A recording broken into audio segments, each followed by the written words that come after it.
It's Bungie podcast time. We're the Bungie kids with plasma pistols glowing. It's our podcast show with Brian and friends and Frankie. Welcome to the Bungie podcast.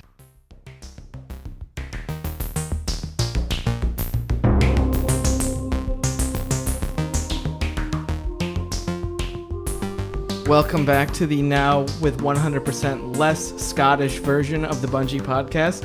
I'm Luke Smith. With me is Brian Gerard back from New York. And our special guest this week is Damian Isla. Brian? Luke? Yeah, well, I mean, you're back. I'm back. I'm here. I tagged in, and Frank's out. He's down in Australia with Lars Bakken at the moment, doing some more promotional stuff. It was hard, but we did it without you. I heard it was a good show. Some people called it the greatest show ever. Well, they haven't heard this show yet, so we'll see. Setting the bar high. Yeah, well, we keep bringing in awesome guest speakers. I think that's what's carrying the show. Yeah, it's not you, I, or Frank at all. Yeah, I don't think so. It's the extras. So That's a lot of pressure, guys. Yeah, no, you got to no step it pressure, up. Damian. But to date, Dan Miller was lauded as an awesome guest, but I'm pretty confident that I can do better than you Dan can blow Miller. Dan out of the water. You think Yeah. you can eclipse come Steve on. Miller? Yeah. Okay. You got it. So, Damian, what is it that you do? Why are you here today to talk to us and the kids? So I am the AI lead on Halo 3. And apparently you guys wanted to hear about AI and all the cool stuff we're doing for AI for the game. And I am super pumped to talk about it.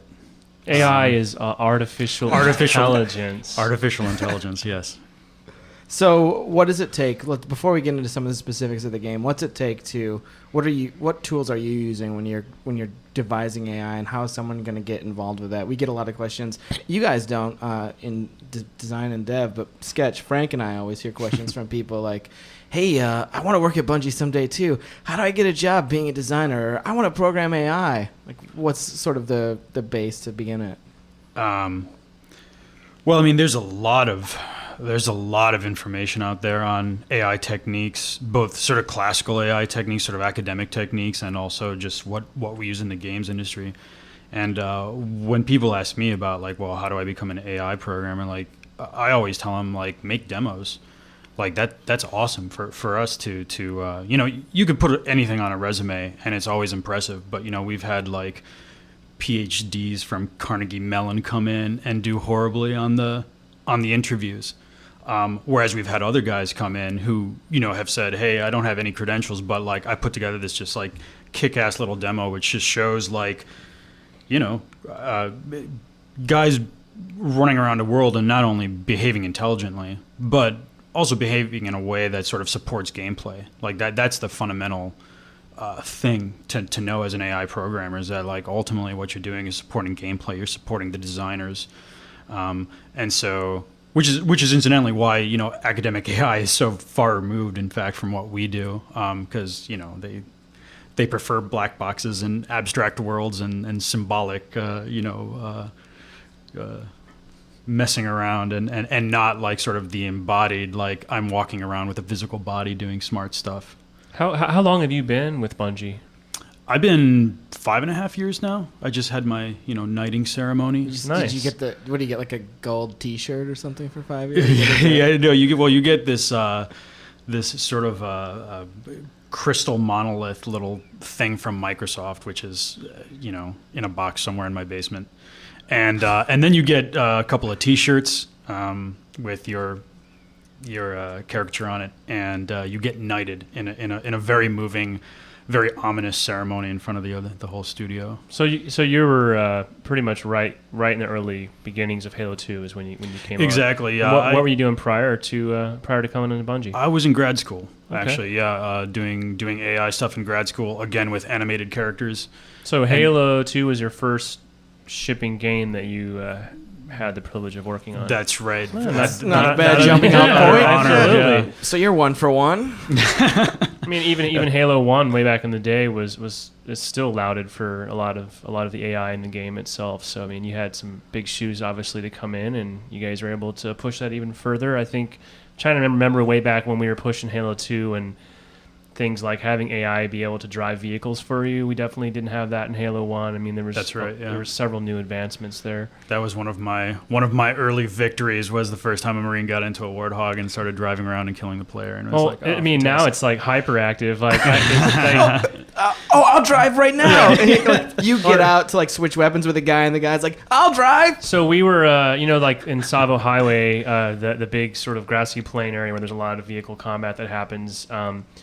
Got out on foot for a minute, turned around, the Marines hopped in the driver's seat, took the vehicle, and bolted without me. And it's that's right. That's not really a mission where you want to be stuck on foot, because it's like, it's your real time walking several kilometers. And what you can't hear is them laughing as they drive off. Yeah, actually, they just tore off, and eventually I was able to kind of commandeer them and kick them out. But I noticed that maybe it's just me, they seem really aggressive. They're very eager. No, that's in fact, and we got feedback on that, and I believe we've toned that down at this point. I thought it was kind of cool. It is kind of cool. Yeah, they keep you on your toes. I mean, just speaking of driving, I was mentioning that to you earlier. Some of the media events that I've done where, we have a wider range of participants. Some people are hardcore Halo fans and they know ins and outs. Some people have never played a FPS game at all. And it was kind of interesting on that mission to see some of the broad press didn't really feel comfortable driving, didn't really know if they wanted to do the chain gun. They would just hop in the passenger seat and just sit back and go along for the ride. Enjoy the ride. Right. And meanwhile, their AI companions are basically kicking ass and taking names. You will last approximately 300 milliseconds on Legendary with that strategy, but actually my strategy for Legendary does involve the AI. A Marine buddy on the back of my mongoose. I give Luke credit for sort of showing me that little extra tip a while ago, but that's saved me many a times. Those guys are super accurate, frighteningly so. Where you're like, how'd you? That's amazing. I have to watch the save film of that rocket. And it's like now, not only are they doing like more complex behaviors, but you'll have like, a half dozen or a dozen Marines at once, sort of interacting not only with the player and with the enemy, but also with each other. So no, I mean, that's actually, I think, one of the big differences between Halo 2 and Halo 3. I mean, apart from like really refining what we had for Halo 2 in a way that's really great to be able to do. Like, we just have so many more guys now. And, more guys entails its own problems. Like more guys in a scene means, more guys, sort of bumping into each other when they're trying to go through a door or something like that. Yes, thank you. That's the Arbiter. Yeah, that's right. Yeah, they make a little sound. I mean, is that what has been some of the biggest challenges? I mean, just aside from scale and more guys, but like obviously you guys have really pushed forward and you're able to do a lot more now. You've got the 360 behind you, and what's the challenges that come with that? I mean, how much can you guys do that you envision in your head? Can you really do to make these characters more realistic and more fun? Well, a lot of this is not going to be a really exciting answer, but a lot of the times, the more complex our game worlds become, like the harder it is for AI to do even basic stuff. You know what I mean? So something like pathfinding is still something that we wrestle with all the time because our environments have become just like an order of magnitude more complicated and more geometry and all of this. So it's just like there's still so much work that goes into doing the basic stuff. And that being said, like, we rely a lot on the designers, on the dialogue with the designers to decide what is appropriate for an AI to do in particular cases. What are the characters' individual abilities? What are the tools they have available to them? I tend to think that the more an AI is able to do in a basic way, the more intelligent they sort of seem because they seem more flexible. And so adding equipment to the whole sandbox mix is, I think, a great step for us in terms of making AI look intelligent. Because like all of a sudden there's like, oh, now he has like 5 different things he could possibly do when he's attacked instead of just 3, or even just increasing that little range of action is, and it's like immediately apparent. So it's like when I come over that crest and I've got my sniper rifle and I zoom in and I take a pot shot at a brute, I can almost like see it's going through his head because maybe I'll knock his armor off and then he's going to throw a bubble shield down and just wait for me to close exactly. in. We had this little interesting standoff there where or the time when you have like one brute throws down the shield, the other brute throws down the regenerator. So like they're all sort of, they just form this big wall of shields and healing, and that's true. They're like, yeah. come on. Or the chieftain, for example, that Like power draining you out of your warthog and fuel rod cannoning you. that Or is some of that's the- amazing. That's happened to me quite a few times. Some of the And stuff I've seen this week playing the Epsilon and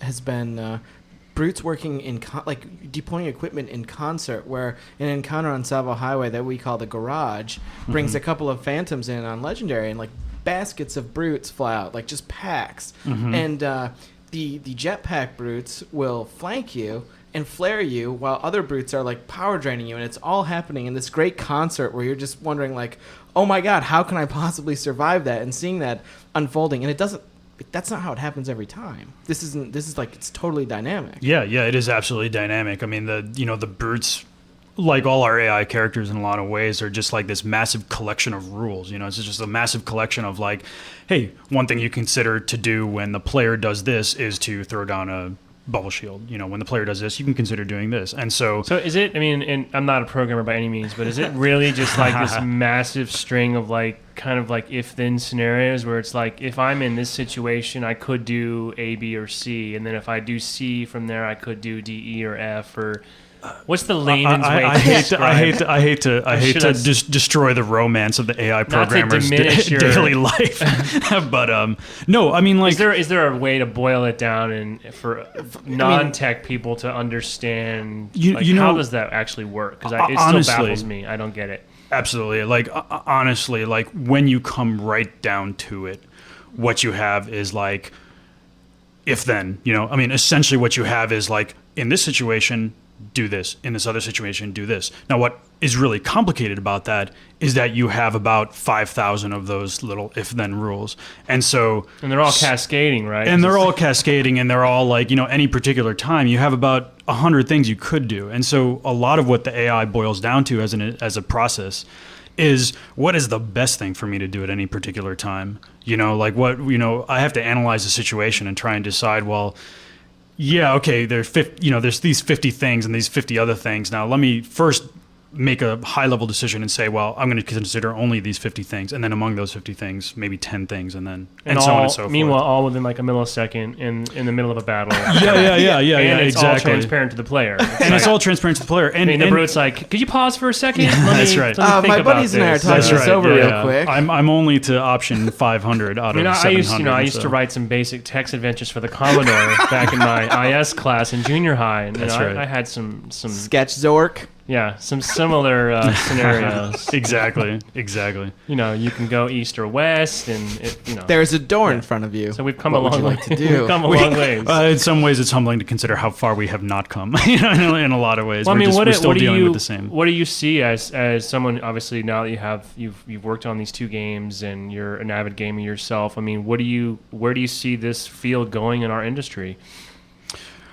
Is the sky the limit? I mean, you look at something like Spore, and there's a lot of these games that are really doing so much to try to recreate life on a box of circuitry. What gets you excited? Where do you think we're going to see this stuff pushing? In a lot of ways, it's interesting. I mean, you made a point 5 minutes ago, about how equipment is cool because it's really visible to the player, and so what we have to do when moving forward in game AI is like not just make them smarter, but make them visibly smarter. So as we make them smarter, we have to make sure that those smarts are sort of transparent and obvious to the player. And I think right now there's a lot of ways in which our AI are not smart, and I'm specifically talking about, in a lot of ways, the way they move. Animation has not fundamentally changed technologically in a long time, probably in 10 years. And there is just such a difference between, say, a little 5-minute demo reel that an animator might put together showing a character moving around the world, and the sequence of animations that our characters actually play when playing a game. The latter, the in-game animation, being far more sort of robotic and stuttery and sort of full of pops and interpolations. Like we've done, I think, a fantastic job in Halo 3 with all this stuff, but it's still not quite of the smoothness and the amount of character that an animator can put together in a demo reel.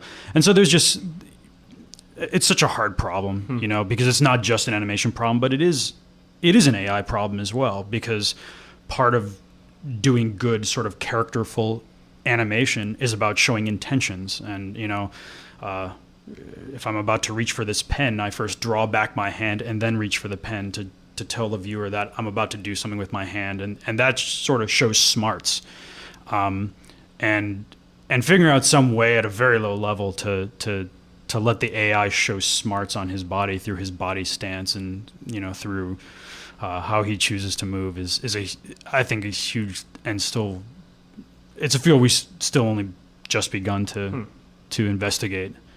What is your professional opinion of like AI the movie? Are we gonna? That is so funny that you should. It's so funny that you should ask that. For two reasons. First, that I watched it like 3 nights ago. Oh, I thought you watch it like monthly, or is it? No, actually, required viewing. It is required viewing. Right. I mean, are we going to see, in your just professional opinion, in your lifetime, do you expect to see some sort of near sentient program? Yeah, absolutely. Yeah, it's no question. It's no question. And I mean the thing that's interesting about that movie, I actually really like the movie. I'm probably one of the 3 people in the world who like the movie, and like the ending.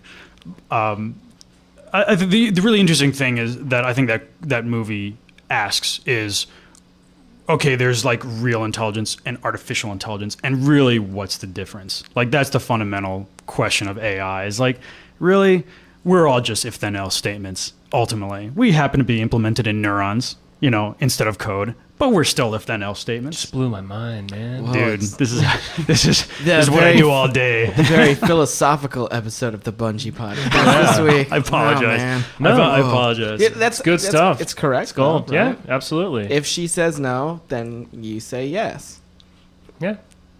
Going back to Halo 3 for a second, we talked about this earlier. I was going to ask, has there been a time when sort of your own AI creation has done something that surprised you? Has it turned on I you? mean, has it?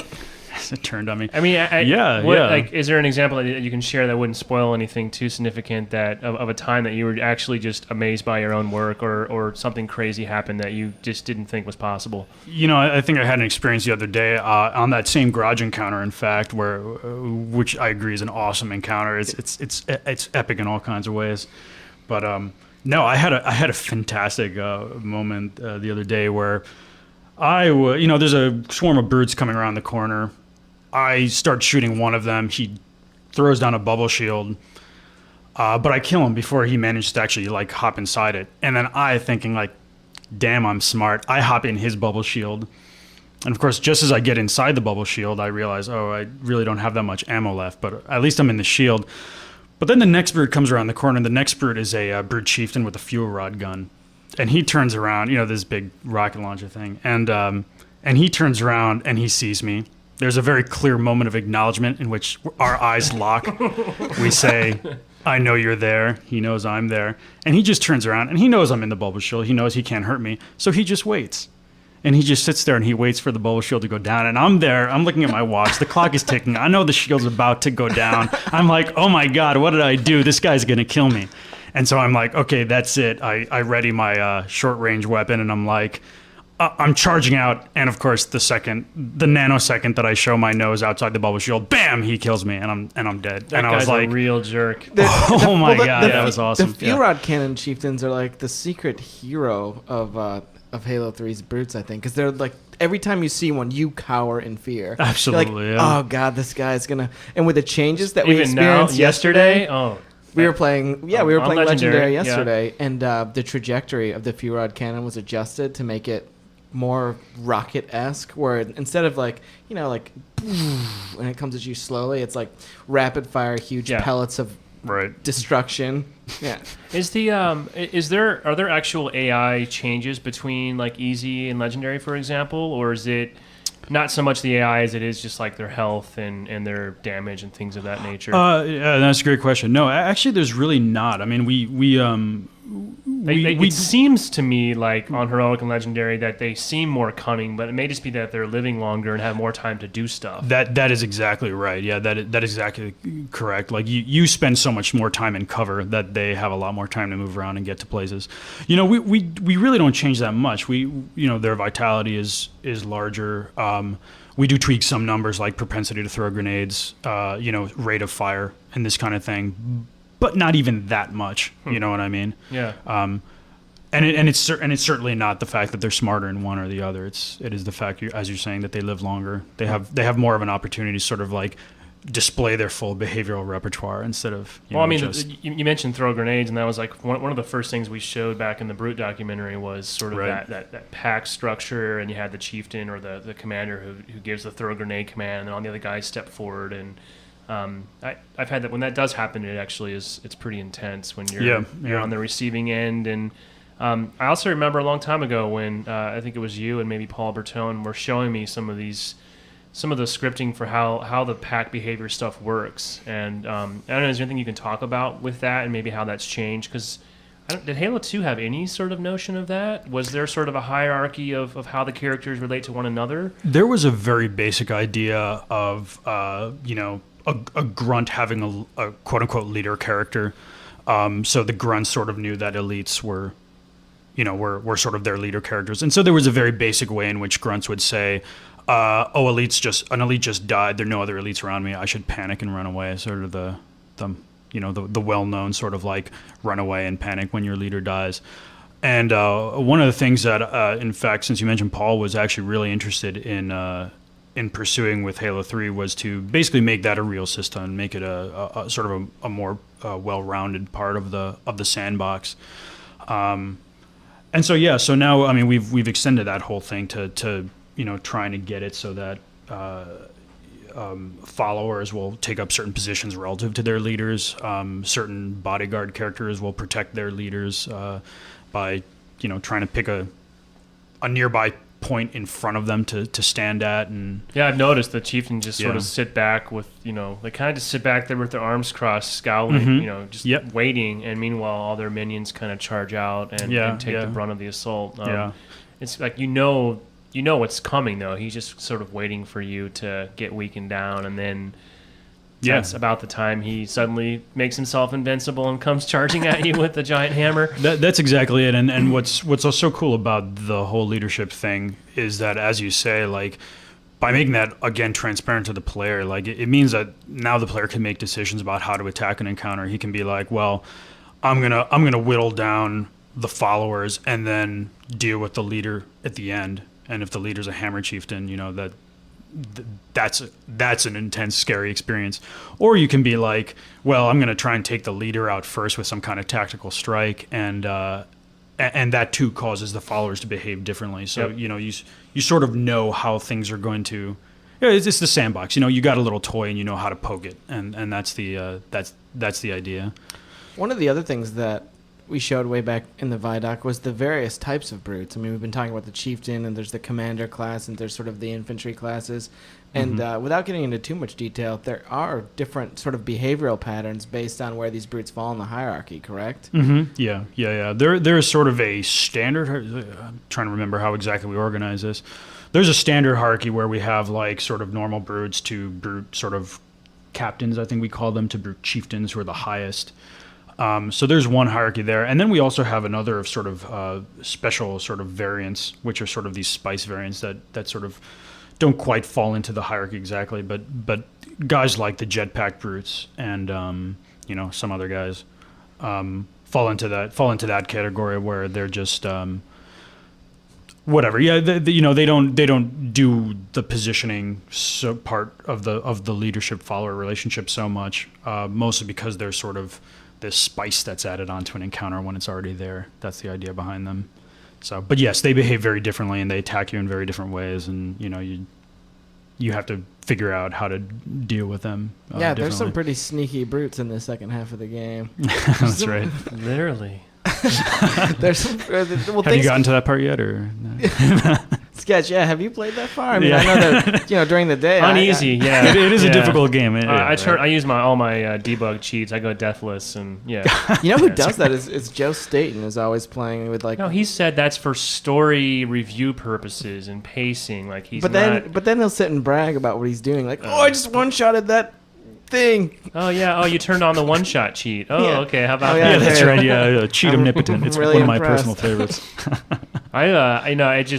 Every time I've played, it's awesome to see something different happen. And you were mentioning the pathfinding earlier, and my experience has been that if a brute wants to get somewhere, he's going to get there. And like especially like we keep talking about this garage encounter because it is sort of epic. But I've been on the other side of the map, like skirmishing, and all of a sudden I'll see like a freaking piece of metal go flying way up in the air, and like all the way across the map. I guess like I had hit one of the brute's armor off. He's berserking. He's pissed. And just starts knocking everything in his way. There's metal flying everywhere. He climbs over a crate, and nothing's going to stop him from getting to me one way or the other.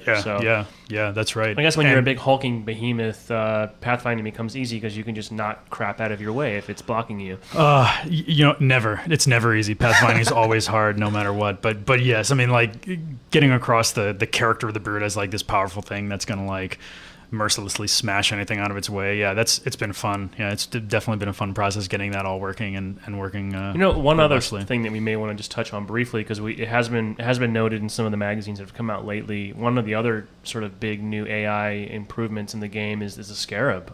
Which sure. now has real AI. It isn't just sort of walking down a path as a piece of geometry. Yeah. Do you have to approach something like that differently with that kind of scale, or is it?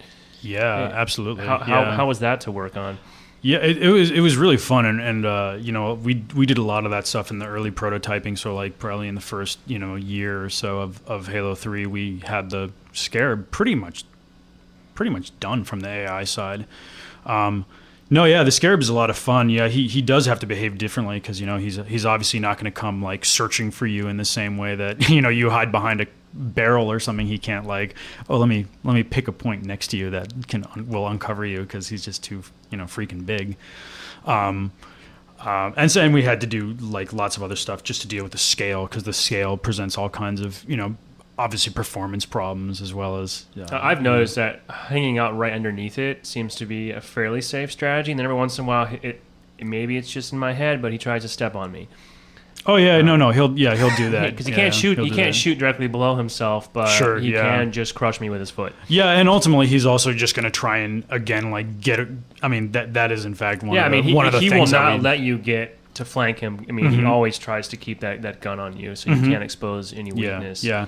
But it is fun. You can try, but even hanging out underneath him is something you have to work at because he does know you're under there. He's constantly turning, he's constantly moving, trying to trying to jockey for position. Exactly. Yeah.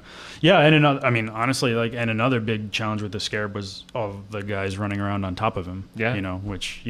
That's not easy to have like an AI running on top of another AI and have it all work. And what about like the 12 to 15 other dudes on your side that are around as well? I mean, there's like so in that single encounter.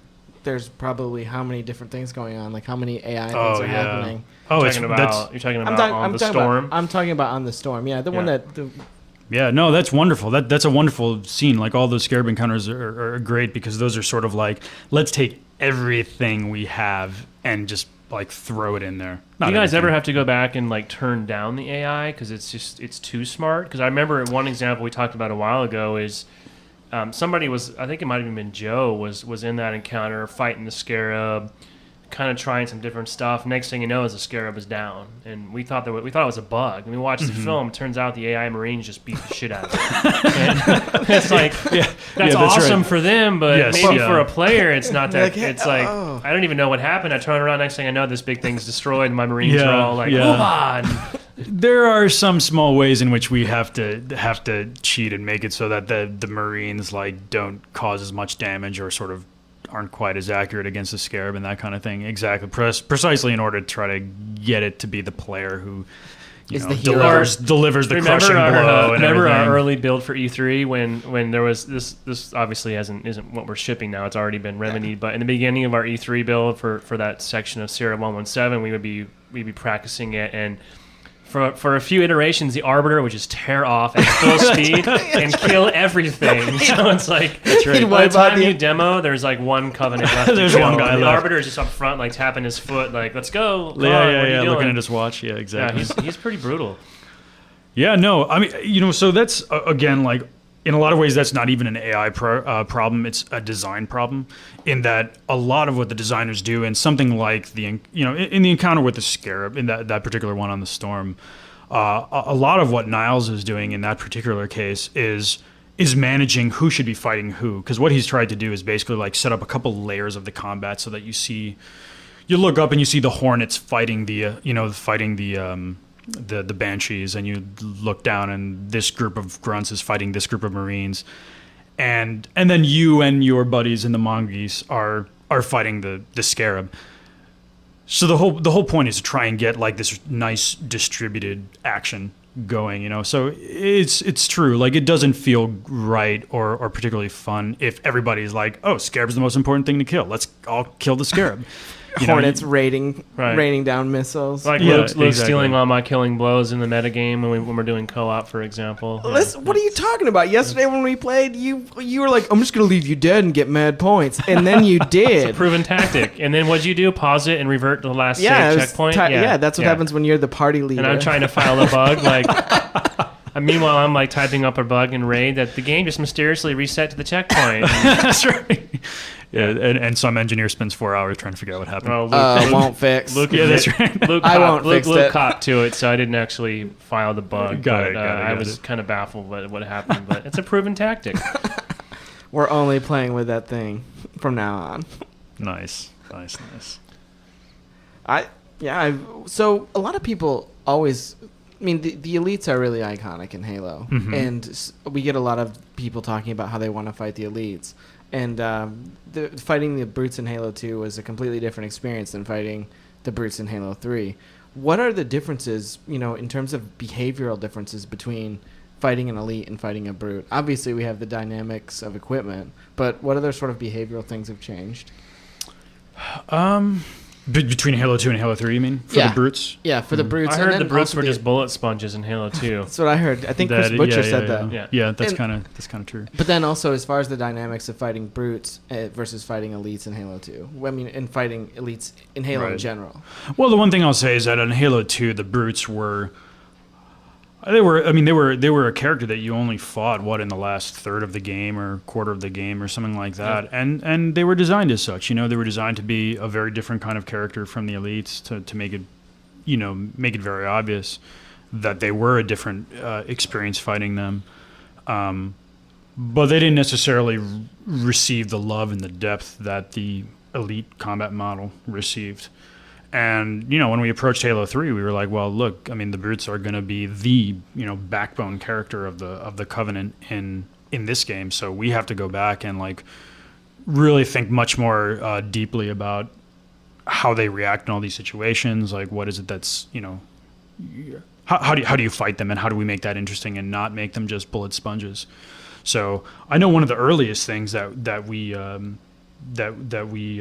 talked about, and Chris Butcher was very adamant on this point, that the damage model for the brutes had to be different and interesting. And by damage model, I mean in Halo 2, they have a certain amount of body health, and you shoot them a lot, and the body health depletes, and they're dead. Whereas the elites of Halo 1 and Halo 2 have sort of the two healths. They have the shield health, and they have the body health, and there's the whole dynamic of get down their shield, and now you got to kill them right away, because if not, the shield comes back up and you've just wasted ammo and not achieved anything. And so we went back to that model and said, well, how do we add something like this to the brutes but also make it different? And so we came up with the idea of sort of the non-replenishing armor. That's not quite true. The armor does replenish on the brutes, but very slowly. And so what you get is basically the ability to, I bet you didn't know I that. killed them How too about fast that? and efficiently. Exactly. The other thing is that the brutes have, they have measures at their disposal to aid the refueling of their armor. so they can accelerate that process as well. Correct? Say that again. Sorry. You're being really cryptic. What? Yeah, I know. I don't know if we've talked about What are it you yet. getting at? No, they can deploy equipment that'll accelerate their shield recharge. Oh, sure. Yeah. Oh, Sure. the Sure. regenerator that I mentioned a little while ago. I don't think you mentioned it. Yeah, I did. Oh, I'll edit We'll have it to out. edit this part out because No, obviously it's- that's a secret. No, No, it's out there. I don't know. I can't keep track of all of it. I just read it in EGM the other day. It's a tightrope, man. It's a freaking tightrope. It is. But so they have ways of intelligently, refreshing the power armor. Yeah. Sure. Yeah. I mean, they have. I mean, that's kind of a. It's not part of the fundamental mechanic, of course, of how they receive and deal with damage. But yeah, I mean, it is a fun thing that we added on actually fairly late to the process to sort of make them more intelligent and make them more sort of self-sustaining and the rest of it. Yeah. No, I mean, the addition of equipment is just awesome. I mean, like the addition of like, I've said it before, like the more the AI has to do, like the more actions that they have available to them in any particular situation, the more interesting they are. And so the equipment is just a great addition to the sandbox in that way. They also, I mean, whatever, they also throw grenades, and they throw grenades a lot, which the elites did not do. So, yeah, it's awesome. That's probably about enough on AI for today. Yeah, I'm sure Damian has bugs to fix. Well, Bugs it's to never fix, enough. work to but do. yes. Lunch to have. Well, yeah. That's fine. That's cool. Beer to Sketch and drink. I'll have lunch sometime today. Yeah. Cool. Nice. Well, we really appreciate you coming on, and I'd like to think this was very interesting, and it may very well be higher rated than D. Miller's appearance. So we'll see what we can do in the last half of the show to put it over the top for you. And if you want to set up like a wrestling match, like a mud wrestling match or something between me and D. Miller, that would also work too. Well, you already 'cause- sort of said that anything that's sort of wrong with AI in a mission is usually design related. So That's absolutely true. Yeah, Absolutely I true. Fully agree. I'm staying out of this. I learned my lesson with the artists. We'll be right back after a quick break.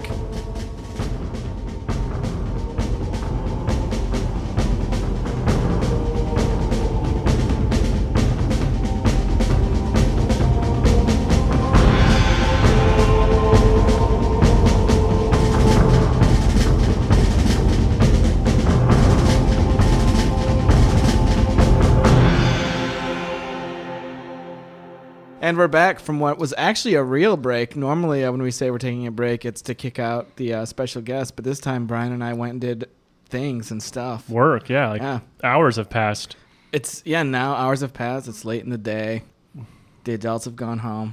Yeah. Now we have earlier it was too early in the day to use our normal tradition of frosty beverages while the podcast is in session, but I think it's officially that point in the day now where we don't have to feel guilty, and so here we are. Yeah, frosty o'clock. Yeah, absolutely. I'll toast to that.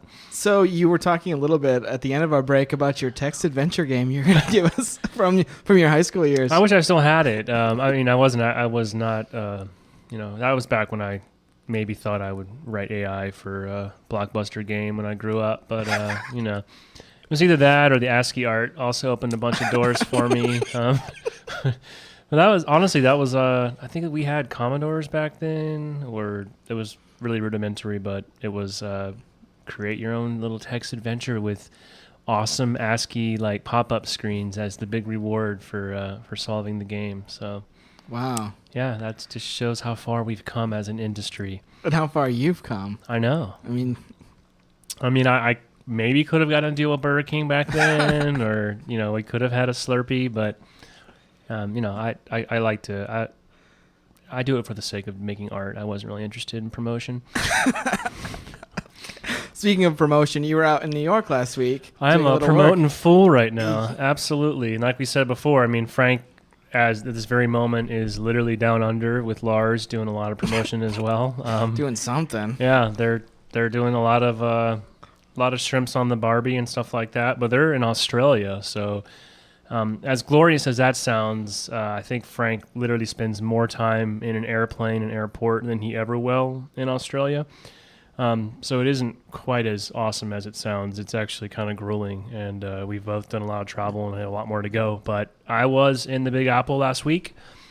I happened to get there right in time for what ended up being I guess the first time in 116 years a tornado touched down right in the middle of the city and ravaged the Bronx area. So that was interesting.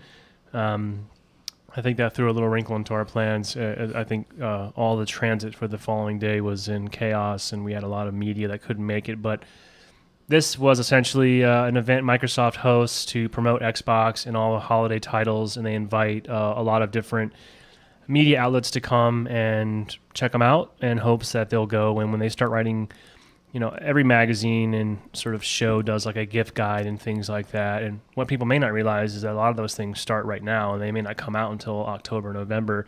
So that was their purpose. And of course, we never send Halo 3 out and let anybody else touch our game but us. So I had to go and chaperone our build. And over the course of 2 days, talked to a couple different reporters from a wide variety of outlets. But the cool part was on Wednesday night we had a little small cocktail party, and this was in the suite of a hotel on the Lower East Side, up on the 20th floor. It was like allegedly like a $5,000 a night suite. It was pretty amazing. 2 stories. The entire thing was enclosed in glass, so you have a view of the entire city. It was actually a quite romantic location. But we had 8 different stations set up with like 42-inch 1080p monitors. Halo 3, I brought the build with me, and Microsoft just invited a bunch of people from the New York area that in the hopes that they're already Halo fans, and some of the ones that aren't maybe would come like it, and potentially Halo would somehow carry over into the work they do. So, for example, I believe we had some writers show up from The Late Show, The Daily Show, people like that. And I got to meet some people as well. I got to meet Andy Samberg and Jason Sudeikis, who are cast members on Saturday Night Live, and turns out they're huge Halo fans. Jason, somebody that I had met back for a Halo 2 event, and it turns out that he still plays all the time. Was he on SNL back then?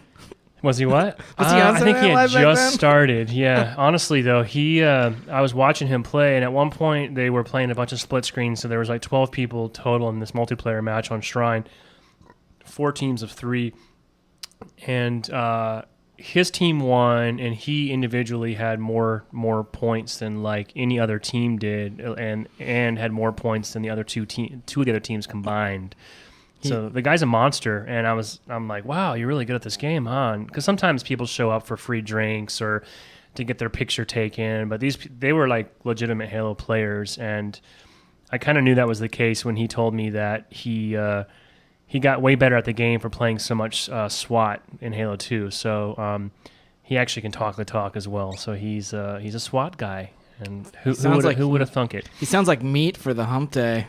Hopefully that'll pan out. I tried to do some networking there, and I extended the offer for those guys to, of course, be on our podcast, stop by the studio, and hopefully when the game comes out, we can hook up and play with them on Xbox Live. But they were cool. That was fun, just because they're actually real fans, and they weren't there just looking to promote themselves. They genuinely liked the game, so that was fun. Anyone else interesting? Actually, there was I did spend, because of all the weather and travel issues, we had a light media day. A lot of the appointments just didn't show because of various issues. So, as fate would have it, I spent a large amount of time hanging out with Cliffy B. That's my boy. Of Gears and Epic fame. He was there along with a guy named Rod, who's a producer at Epic. Of course, they're showing off Gears for PC. So, we spent a lot of time together in that suite, hanging out, playing a lot of Halo together. I think Rod and I beat Savo Highway co-op numerous times over the course of those 2 days.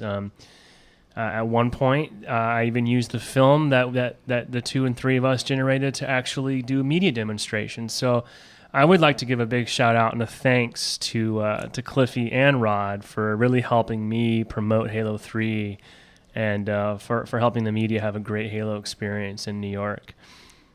That sounds like overall a really good and a fun event. And you got to go with your wife, so you had some fun, right? You got guys one to hang extra day out. out of it. So unlike Frank's crazy brutal trip, I made a point of having one extra day to myself, which And was you went to you were balling, right? well, Where'd you go what are we eat gonna sketch? do? But so whatever. We were able to kind of squeeze in at Nobu, and I mean.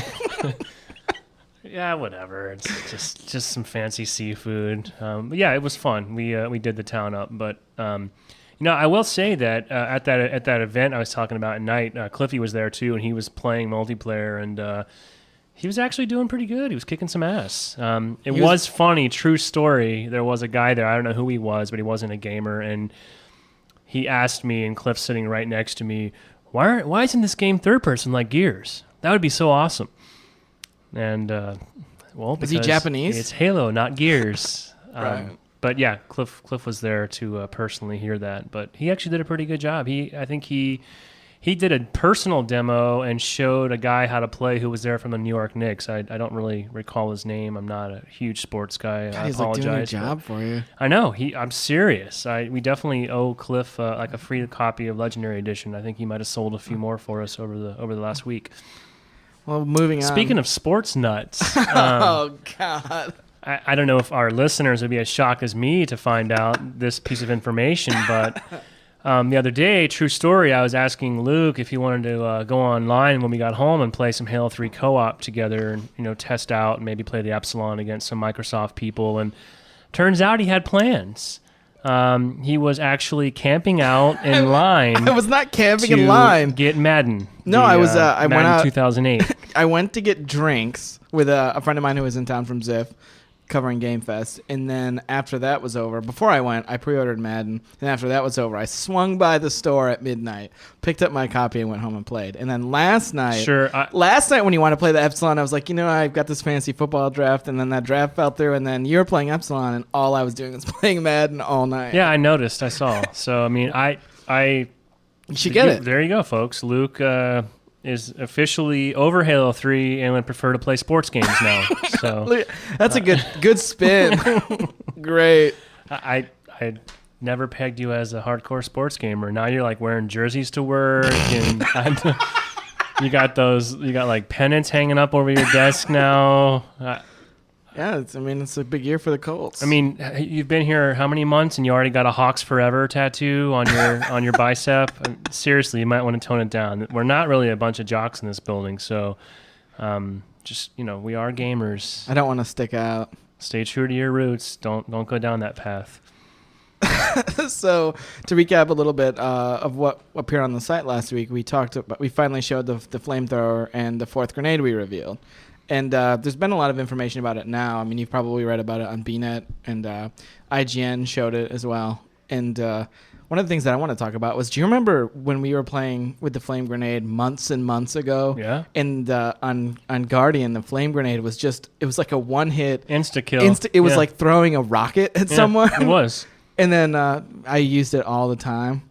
God, I miss those days. Yeah, I remember that quite vividly, because that was at a point in time where I hadn't played in a little while, and I didn't even know those grenades were added to the map. And I remember I really quickly learned that that's all we were doing was just throwing flowing firebombs at each other. Yeah, and at the time the flamethrower was on the map as well, and the flamethrower would undergo so many revisions that when you'd play the map, you'd wonder like, oh, is this the version of the flamethrower that's awesome, or is this the version of the flamethrower that's like, maybe I should go get something else like a plasma pistol?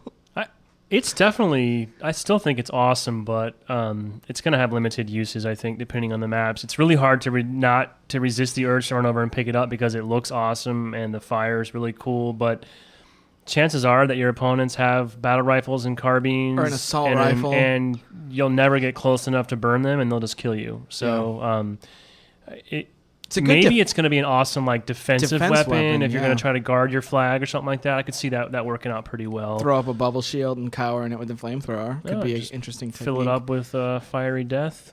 Yeah. Oh, sorry, a little frosty burp there. Yeah, slow it down over there, cowboy. So to move on real quick, we've got some questions from the readers, and these all came either through the BungieNet boards or About 1,000 of them I get every day to my box, which I do try to read all of them. To your personal box? Just to like to the my BNet account. I even get positive feedback there, which I know they're not supposed to send. Wow, cool. I haven't seen any positive feedback yet. So the first question is, can you guys discuss the availability of Halo 3 at launch? How hard will each of the editions be to find on launch day or the midnight openings? And how many copies of the editions should be at retailers? The last question is going to vary by all kinds of factors. It's going to vary by the size of the area you live in, the size of your retailer. Well, I mean, in some degree, all three of those questions are going to be dependent on individual retailers, right? I mean, I don't know how many any given store plans to stock, much less are they going to open at midnight? How many are they going to offer at midnight? I will say I don't think there's going to be any problem finding the game itself at midnight on launch day or the following day. My understanding is Microsoft's going to push it as hard as they can and get a lot of copies out there. So I don't think it's going to be a case where they're all gone. What I do think we will find just logically is Legendary is going to be the rarest and least likely to come by, followed by limited edition, and then of course I think the regular version of the game will be out there in a pretty wide range. Last I heard, Legendaries were actually getting snapped up pretty quickly on pre-orders and online. If that is something that interests you, I would recommend pre-ordering that soon. I think some retailers have even indicated they're about to stop taking pre-orders, or they already have. And again, I think that's a retailer by retailer decision, and it's up to some stuff that they've got going on. We don't have any insight into who's doing what or who has how many allotments. It actually is limited though, and it is being sold in a couple different parts of the world. Last I heard from my colleagues over there, the people that I talked to in the marketing side of Microsoft, they did expect the vast majority of Legendaries to all be gone by the first or second day, strictly through pre-orders and online as well. So chances of like walking into Target on the 25th and finding Legendary, I think would be extremely, extremely slim, just based on they're a little bit rare and they're just big, bulky, expensive items that a lot of retail shops I don't think are going to carry personally. Yeah, it takes up a lot of shelf space, so it's going to be difficult to clear room for it. Yep. I do think limited will be a little easier to come by, and then the regular game as well. So, I mean, your best bet, honestly, is just to order the flavor that you like as soon as possible, and you'll be all set. The next question, this is totally authentic. I didn't alter this at all. Will the super awesome, hilariously entertaining, and Grammy Award-winning Bungie podcast continue after the Halo 3 launch? Absolutely. Yeah, I mean, they're not going to go anywhere, right? They're going to continue to be regular, and there's a bunch more stuff that we haven't even got to goof around with yet. As far as like, we haven't even started to ban dudes from Xbox Live. I know. Well, I don't think we'll have any shortage of stuff. As long as people keep listening and want it, we're going to keep doing it, because I think we're starting to get better at it, and it's fun for us. What's the weapon you enjoy using most in Halo 3? The weapon I personally enjoy using most? That's a good question. Lately, it's a lame answer. It seems like it's in flux for me. It varies a lot. I assume maybe we're talking about multiplayer in this case, probably, for context. Sometimes I really love using like a single mauler. The mauler melee combo is just ridiculous, running around a map like Guardian that plays similar to Lockout. It's just a 1-2 punch. Mauler has a really awesome sound and feel to it, followed by a melee attack, instant kill. I don't know. Other times the hammer's awesome. The one-hit death firebombs were fun for a while they lasted. Yeah. I think it's probably still the sniper rifle for me. It's still like when I was looking at my stats on the test version of BNet, and the sniper rifle is still the weapon that I've recorded the most kills with since I've been here. And so we're tracking what weapon you use the most on BNet. That's cool. Yeah, it's an interesting little feature. I don't know. For me, I mean, I'm lethal with every element of the Halo golden tripod. You can take a plasma pistol and do work. That's true. I can. Another guy asks, WTF is Epsilon? Will members of the Friends and Family beta receive an invite for Halo 3 Epsilon? Epsilon's what people have been seeing on some members' gamer tags on Xbox Live. And it is at the final phase of internal testing? Yeah, I mean, it's... I guess comes after Delta, and essentially, technically speaking, the public beta was really our Delta in the sense that we had already done a couple iterations prior to that. So this is just the next step in that. It's internal only, and I'm afraid we have no plans to include anybody outside of Microsoft. So as much as we love our friends and family and everybody in the community, there are no plans to open the Epsilon test up. Essentially, this is our last chance to take one last look at networking, matchmaking. Now that we have co-op in the game in a solid way, the Epsilon does include one campaign mission, so people are playing co-op together, and it's just one last way to make sure that things are in really good shape before we hand off the discs. The next question is, I was wondering about Halo 3 save games that I played on the beta. Will those still be here when we start up Halo 3, the real game? And the answer to that is your save films from the beta are invalid. But as I found out this week as I was screwing around on my my 360 hard drive, those files still persist. They just won't be played back. So you should probably go through if you saved a bunch of films and just delete them anyway. It's not going to affect your Halo 3 experience adversarially. You just want to get them off there because they're taking up some space. Honestly, I mean, as memorable and fun as the beta was, I think once people see how much better the game is now, how far it's come, and the fact that the save films now allow you to move your camera and detach it and fly anywhere you want, I don't think you're going to find those old films to be very interesting anymore, personally. Next question is, for the past week, I've been sending friends requests. Can you please add me? I will pay you $13 to add me. No, I thank you for attempting to be welcomed into the friends list, my friends list on Xbox Live, but the space is kind of limited, and I'm pretty close to full, and I pretty much only have people on my friends list who I know in real life. So I thank you, and hopefully we'll cross paths in matchmaking. It's true. It's nothing personal. Yeah, it's just a matter of I gotta have the dudes on there that I know from back in the day. Or in Frank's case, the chicks. Yeah, tons girls. Yeah. Will the gravity hammer have a battery that depletes, or will it be like the sword in Halo 2 multiplayer?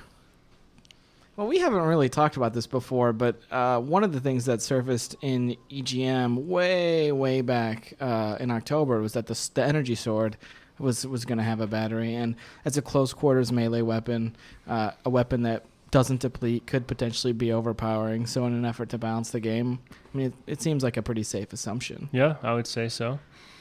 Is Frankie really colorblind, or was he joking?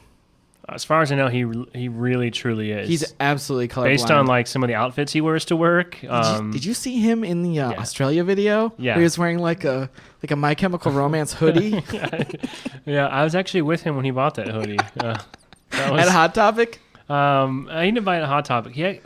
We were down at E3. He bought that back when there was a memo that's back when it said that all game developers needed to wear hoodies. Actually, remember I told you guys that during the pre-briefing rehearsal stuff, there was like a stylist, like a slide. One of the slides in the briefing deck talked about attire, and it was like hip jeans. People at this level need to wear like blazers and like hip suits, and then developers was like dark jeans and hoodies. And it was like a zip hoodie though, right? I think practically speaking, I remember we were down there, it was kind of chilly at night, so Frank didn't bring a jacket at all, so he went out and bought that one. But yes, I think he is legitimately, truly colorblind. He is, and actually everyone who He's works... red-green colorblind. Everyone who works up at our pod, Joe Staten, Rob McLeese, myself, and Frank, are all colorblind. Huh. I know. Well, we like to sometimes play red versus green just to screw with Frank. It's kind of fun. Yeah, I actually don't play those games. I quit. Go play campaign alone. Well, I have to mean unlock... Madden? You going long? Going deep. Well, I have to unlock... Can you do end zone dances in Madden now? I don't know. I do them at my house. I saw you doing what's the dirty bird up here the other day? It's the icky shuffle. Okay. Well, I have to unlock different armor permutations before I can see other players wearing them in multiplayer. Interesting twist on that question. Yeah, you thought we were going one way, and then our endearing user switched it. Yeah, like a cutback. Yeah. That was a play fake. So my guess is no. No, you don't have to. What would they unlock be? them. Just big blank blobs running around that you couldn't. It just says like censored or confidential all over it, or That's a kind of a cool idea. Can we squeeze that in? I think it's the ultimate tease to see your friends wearing awesome armor that you haven't actually acquired yet. Yeah, and I wonder. Man, I wonder. When you fellas take a build home to play, what are the rules on where you can play it, who's allowed to see it, and the possibility of information being leaked ever used as an excuse to... and is the possibility of information being leaked ever used as an excuse to force people to leave the room so you have the TV to yourself? I mean, we've been playing the game in a debug state for a couple of years now, so I mean, we don't have any risk of leaks here internally. We're all professionals about this, and it's our own game. We don't want it leaking in an unfinished state either. For me personally, I can usually accommodate about 15 people in my basement, and I usually like post a notice on my blog like the night before, sort of open a line. I usually fetch about $100 a ticket and fill it up with local kids. We play for a couple hours, and then I kick them out. We should really start to invite the blogs to those. Like, get the bloggers down, come in, they can live blog you playing Halo 3. And dying? Yeah, I think I've tried that before. The last question for this week is, what weapon has seen the biggest change from the beta? I actually know the answer to this question. Oh, you do, huh? I do, but I wanted to see if you thought the biggest change from the beta. So what weapon that appeared in the beta has changed the most to the retail game?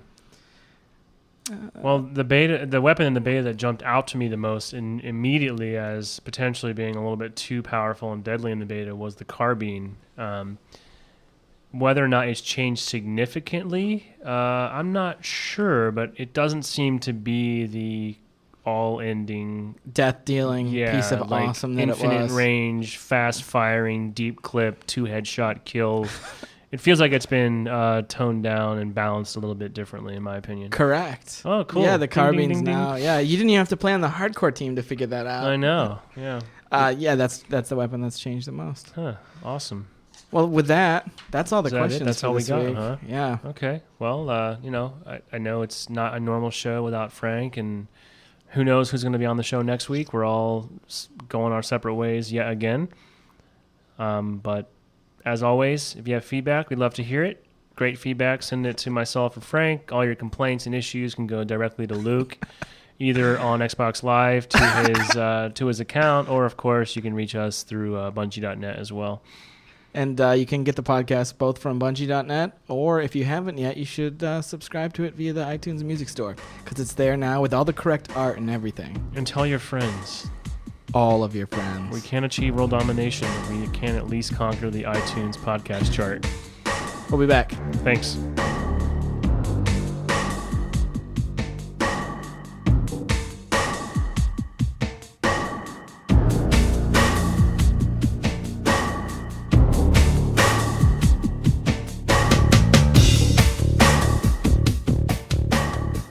The Bungie Studios podcast is mixed and mastered by Steve Lopez, produced by Tom Giaconda and Chris Gossett, and hosted by Brian Gerard, Frank O'Connor, Luke Smith, and Bungie Studios.